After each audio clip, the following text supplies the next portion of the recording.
Hello, you're reviewing a screencast with instructions for the Foundation General Scholarship Application Review.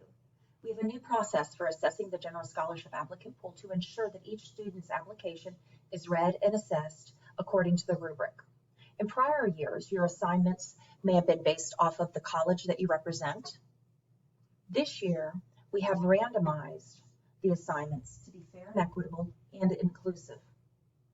We want to make sure that each student's application file is reviewed and awards are not allocated based primarily off of GPA or the reputation of the student.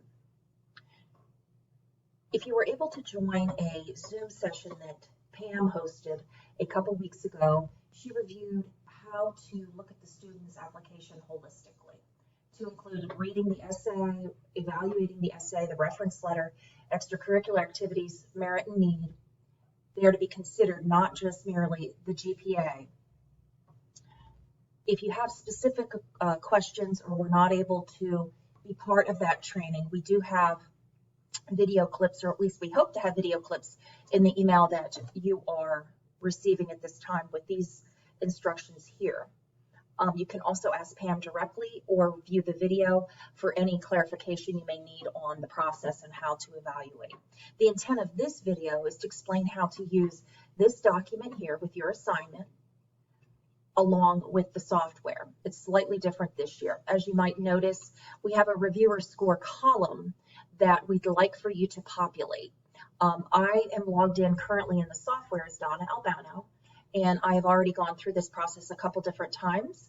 And so there's some scores in there. Donna will need to go back and change those scores to something that's more reflective and correct.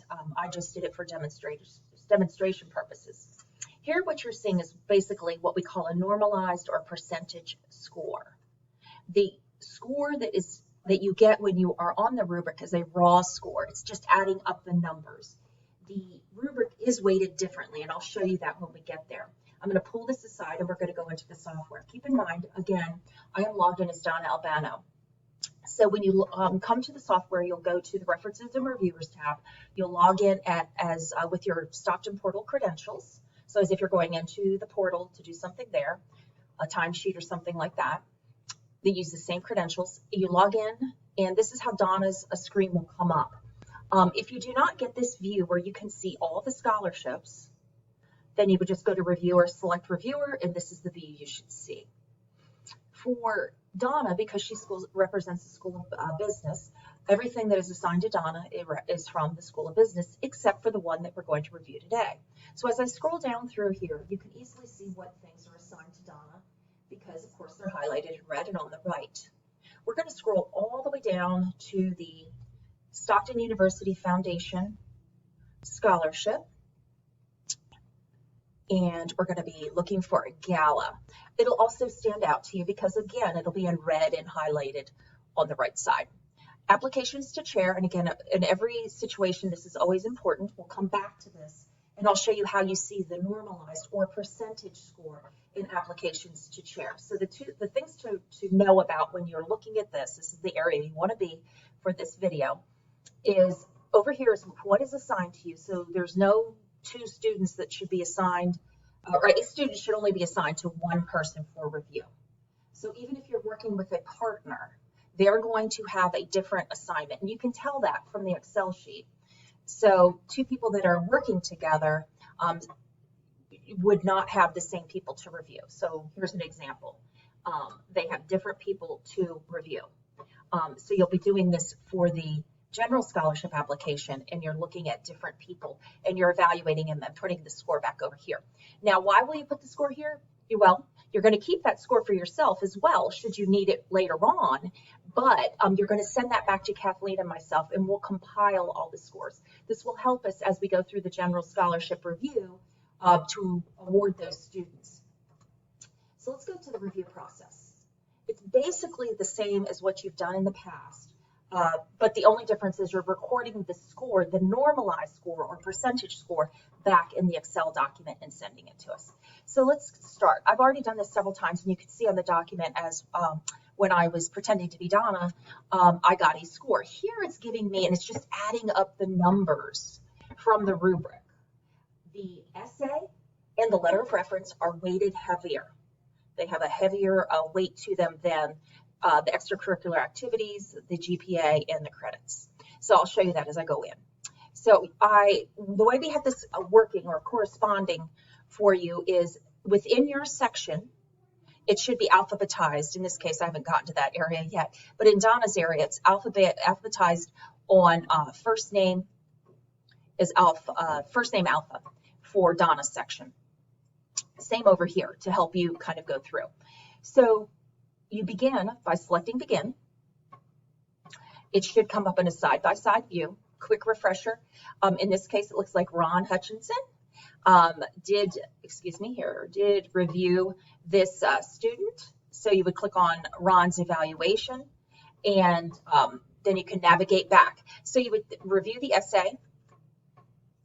Come over here. I'm going to score the essay at the highest level.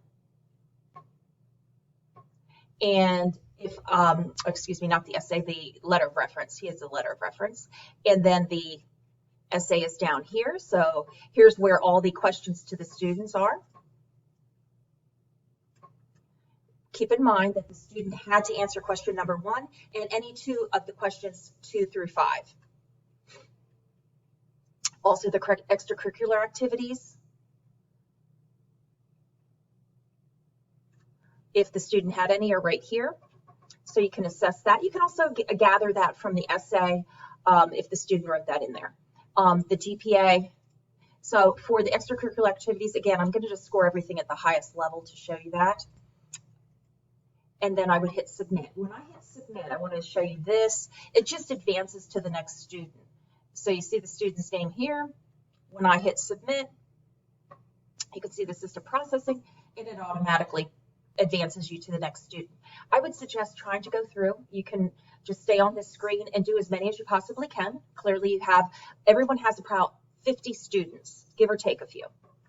You assess them all, and then when you get done and you're ready to then record the percentage score, you go back to the opportunity, because we're going to go back to that first view. When you log in, you're going to scroll back down.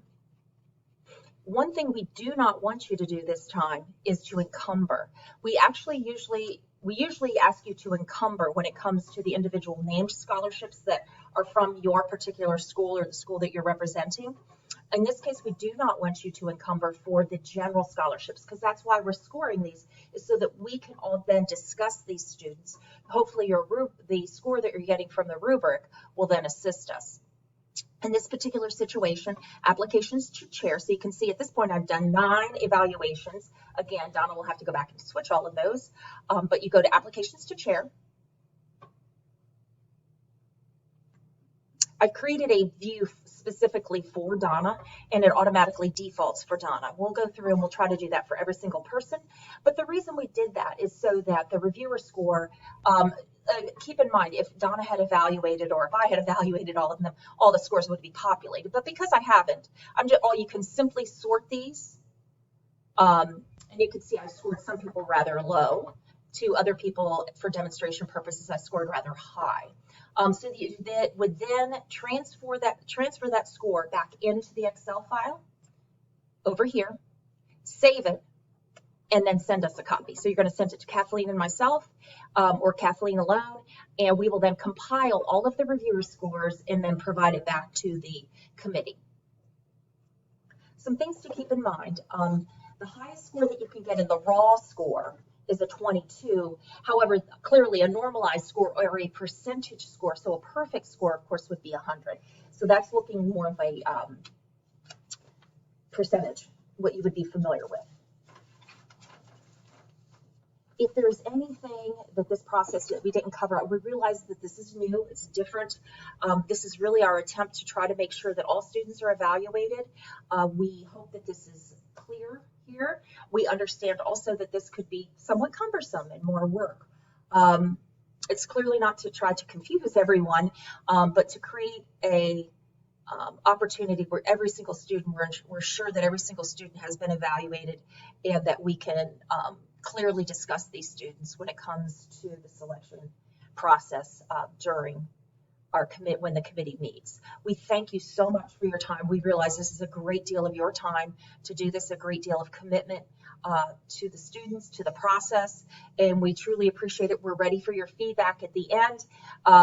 We know that this could potentially use some improvement, or you might have some ideas of what might work better. We do ask that you have these results back to us by the Friday prior to the committee meeting. So we'd ask that you do this part first. Do these evaluations first, if at all possible. In some cases, you may have a few of these students that are actually going to be part of, because they might be from your school or an area that you're working on, and you may use the score later on. The scores do not filter down to the other scholarships.